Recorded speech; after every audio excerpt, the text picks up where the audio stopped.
ஒரு ஆண் உலகத்தில் பெரிய நபராக மாறணும் அப்படின்னா அந்த பூ வெளியில் நிற்கணும்னா தண்டு மேலே பிடிச்சி அதை தள்ளி தான் ஆகணும், இல்லைன்னா சேற்றில் தான் உட்காந்துருக்கும். அது உட்காந்துருக்கிற இடத்த விட்டு இல்லையே நீ படைக்கப்பட்டது இதற்காக அல்லவேன்னு உந்தி தள்ளி ஒருத்திக்கு மேலே கொண்டு வர அப்படின்னா அதை வள்ளுவன்கிட்ட போனீங்கன்னா வெள்ளத்து அணையது மலர் நீட்டம்.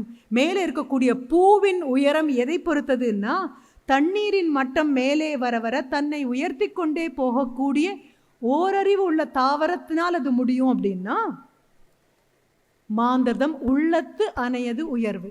அவங்க மனசு எவ்வளோ உயரம் போகணும்னு முடிவு பண்ணுதோ அவ்வளோ உயரம் போகலாம். எங்கள் வீட்டு மொட்டை மாடி உயரம் நான் போகணும் அப்படின்னா முழங்கால் உயரம் கூட போக முடியாது. இல்லை madam, sky is my limit அப்படின்னு யாராவது சொன்னால் சிரிச்சிட்டே சொல்லுவேன். எங்கே ஸ்கை இஸ் யுவர் லிமிட்? தரையில் நின்னா ஸ்கை இஸ் யுவர் லிமிட். நான் நிற்கிறதே ஆகாயத்தில், அப்போது sky is my lower limit. ஆகாயத்தில் போய் நின்னேன்னா இட்ஸ் மை லோயர் லிமிட். இல்லையா, என் பசங்க கிட்ட நான் கேட்பேன், உலகத்தினுடைய மிக உயரமான இடம் எது? அடுத்த நிமிஷம் பள்ளிக்கூடத்தில் ஆசிரியர் சொல்லி கொடுத்தது அப்படியே சொல்லிவிடுவாங்க, எவரெஸ்ட். நான் சொன்னேன் தப்பு.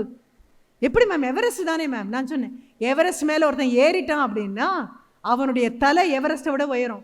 உலகத்தின் மிக உயரமான இடம் எதுனா எவரெஸ்ட் மேலே நிற்கிறவனுடைய தலை. That is the highest.